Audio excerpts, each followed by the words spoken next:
Hello student, आज हम class NCERT में 8 और प्रश्नावली अध्याय 2 स्टार्ट करेंगे। प्रश्नावली 2.1। तो अध्याय का नाम है एक चर वाले रैखिक समीकरण। तो एक चर वाले रैखिक समीकरण के बारे में पढ़ेंगे और प्रश्नावली 2.1 इसको हल करेंगे। इसका पहला सवाल लेंगे, निम्नलिखित समीकरणों को हल कीजिए।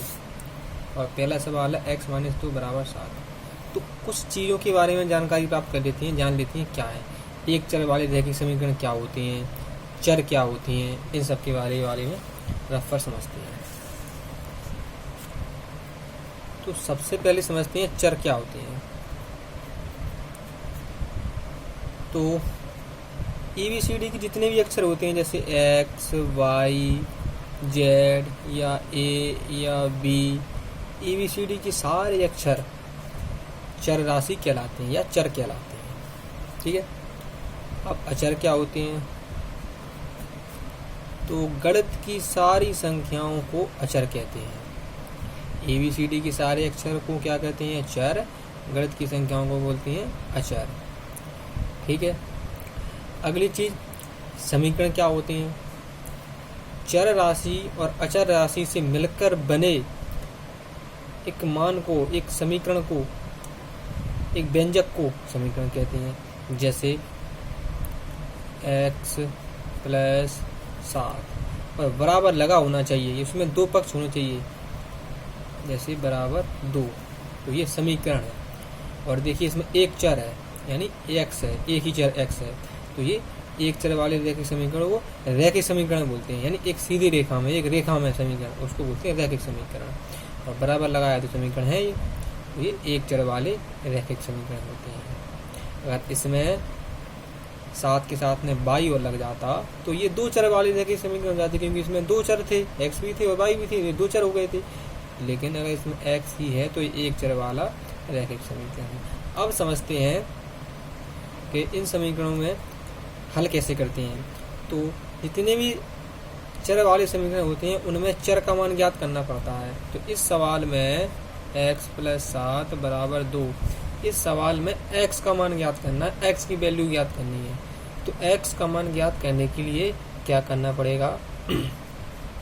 बराबर के इस साइड, देखिए समझिए, ये बराबर लगा है, बराबर के इस साइड को बोलते हैं RHS या हिंदी में दायां पक्ष, दायां पक्ष। और बराबर के इस साइड को बोलते हैं LHS यानी बायां पक्ष। तो समीकरण का मान ज्ञात करने के लिए इस साइड अचर राशि होनी चाहिए, यानी गणित की संख्या, और इस साइड बाईं साइड LHS में चर राशि होनी चाहिए, यानी ABCD के अक्षर। तो और उसके बाद अगर उनकी साइड चेंज होगी तो उनके चिन्ह भी चेंज हो जाएंगे। जैसे कोई भी संख्या बराबर के इस साइड है, अगर वो बराबर के उस साइड जाएगी तो प्लस की है तो माइनस की हो जाएगी, और माइनस की है तो प्लस की हो जाएगी, और प्लस की है तो माइनस की हो जाएगी। जैसे x + 2 = 3, ये समीकरण है। इसमें x का मान ज्ञात करने के लिए हमने बताया था कि बराबर के इस साइड सिर्फ x वाली संख्याएं होनी चाहिए, यानी चर राशि होनी चाहिए, यानी ABCD के अक्षर होने चाहिए। गणित की संख्याएं जो भी रहेंगी वो बराबर के उस साइड भेज देंगे अपन। तो बराबर के इस साइड, ये गणित की संख्या 2 है, तो 2 को बराबर के उस साइड भेजना है, x को जैसा का तैसा लिख देना है। x जैसा का तैसा लिख देंगे और फिर बराबर लगा देंगे, ये 3 भी जैसा का तैसा लिख देंगे। और 2 बराबर के इस साइड है, तो बराबर के इस साइड है तो वो प्लस में है। अब बराबर के इस साइड आएगा तो प्लस का आया तो चिन्ह बदल कर माइनस में हो जाएंगे, तो -2 हो जाएंगे। इसको पक्षांतर भी बोलते हैं, पक्षांतर। तो x बराबर 3 में से 2 घटाएंगे तो 1 बचेगा, x का मान आ गया 1। ठीक है। एक उदाहरण और लेते हैं, जैसे x - 7 = 4। इसमें x का मान निकालने के लिए हमने बताया है कि बराबर के इस साइड x वाली यानी ABCD की अक्षर होनी चाहिए। अगर इस साइड गणित की संख्या है तो उन्हें उस साइड भेज देंगे और उनका चिन्ह चेंज कर देंगे। अगर इस सवाल में यहाँ पर अगर 2x है तो वो 2x को बराबर के इस साइड लाएंगे। कहने का मतलब है बराबर के इस साइड x वाली संख्या होनी चाहिए सिर्फ, और खाली गणित की संख्याएं बराबर की उस साइड होनी चाहिए। तो x लिखा है तो x, और ये 2x बराबर के इस साइड हैं, इस साइड आएंगे तो प्लस के हैं तो माइनस के हो जाएंगे, और गणित की संख्याएं बराबर की उस साइड होनी चाहिए। तो 4 तो उस साइड हैं तो 4 का चिन्ह नहीं होगा, लेकिन 7 बराबर के इस साइड हैं तो उन्हें इस साइड लाने के लिए माइनस के हैं तो प्लस के हो जाएंगे 7। अब देखिए प्लस माइनस माइनस होता है, 2x में से x घटाएंगे तो क्या बचेगा, माइनस का x, और 7 में से 7 और 4 जोड़ देंगे तो कितने हो जाएंगे, 11। तो देखिए, और ये भी चीज़ देख लीजिए, जब दोनों संख्याएं प्लस में हैं तो क्या करना पड़ेगा, प्लस करना पड़ेगा यानी जोड़ना पड़ेगा, और दोनों संख्याएं माइनस में हैं तब भी जोड़ना पड़ेगा, और एक संख्या अगर प्लस की दूसरी माइनस की है तो माइनस करना पड़ता है, और पहली संख्या माइनस की दूसरी प्लस की तो भी माइनस करना पड़ता है, और इस चारों स्थितियों में चिन्ह बड़ी संख्या का लेना है हमेशा। तो ये ऐसे अपन समीकरण प्राप्त कर सकते हैं। अगर कोई संख्या, जैसे एक उदाहरण और लेते हैं, 3x बराबर 2। अब इसमें x का मान निकालने के लिए तो देखिए 3 और x के बीच में कोई चिन्ह नहीं है, तो यहाँ गुणा लगा सकते हैं, अपन गुणा मानते हैं। तो हमने बताया था कि बराबर के इस साइड सिर्फ x वाली संख्या होनी चाहिए, गणित की संख्या बराबर की उस साइड पहुँचाएंगे तो 3 को उस साइड पहुँचाएंगे तो यहाँ x रह जाएगा, और 2 जैसे के तैसे, और 3x के गुणा में है तो भाग में आ जाएंगे, 2 के इकाई में जाएंगे भाग में। कहने का मतलब संख्या अगर जालंग जाएगी, उस तरफ जाएगी, तो फिर वो प्लस की तो माइनस में हो जाएगी, माइनस की तो प्लस की हो जाएगी, और गुणा में है तो भाग में आ जाएगी, और अगर भाग में है तो गुणा में आ जाएगी। जैसे 3 गुणा x बराबर 5, तो 3x बटे 3 बराबर 5। तो अब ये 3x के भाग में है और बराबर के उस साइड पहुंचाएंगे तो 5 के गुणा में आ जाएंगे 3। तो भाग में है तो गुणा में, गुणा में है तो भाग में, प्लस में है तो माइनस में, और माइनस में है तो प्लस में। चिन्ह बदल जाते हैं अगर उसकी साइड चेंज करेंगे। ठीक है, अब पहला सवाल करते हैं। देखिए पहला सवाल है x - 2 बराबर 7। तो सबसे पहले लिखेंगे हल, और सवाल लिखेंगे x - 2 बराबर 7। अब यहाँ से x की वैल्यू निकालना है, x का मान निकालना है, तो बराबर के इस साइड सिर्फ x ही रहेगा, ABCD के x ही रहेंगे, गणित की संख्या बराबर के उस साइड भेज देंगे। तो यहाँ पर x रहेगा, फिर बराबर लगा देंगे, और फिर 7 जैसे कि तैसे लिख देंगे।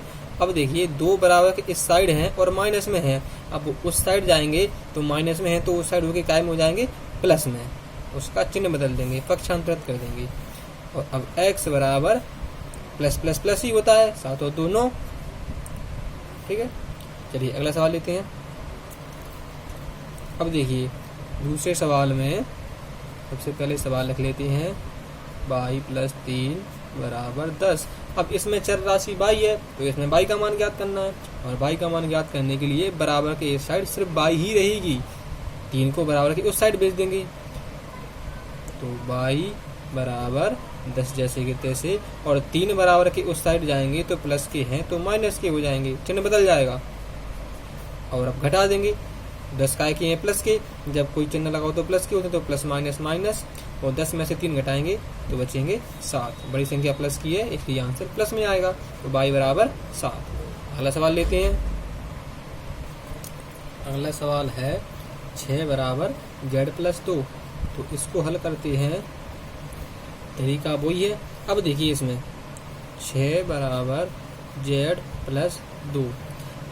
अभी क्या था, 2 सवालों में चर राशि यानी ABCD की संख्या बराबर की इस साइड थी यानी LHS की साइड, अब इस साइड है ABCD की संख्या यानी Z।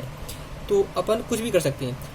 अगर कहने का मतलब है एक साइड चर राशि होनी चाहिए और एक साइड अचर राशि होनी चाहिए, यानी एक साइड ABCD के अक्षर, दूसरी साइड गणित के अक्षर।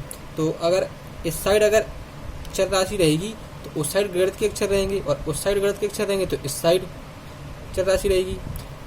तो अगर Z उस साइड है तो अगर उसको इस साइड लाएंगे तो उसका चिन्ह बदल जाएगा,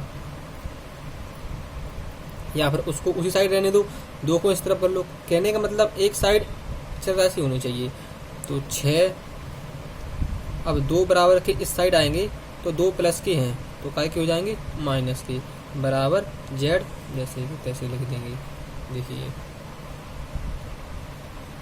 तो 6 में से 2 घटाएंगे तो 4 बराबर जेड, या इसको ऐसा भी लिख सकते हैं या लगा कि 4 बराबर जेड या फिर जेड बराबर 4। इसको एक तरीके से हल और कर सकते हैं, वो देखिए आप।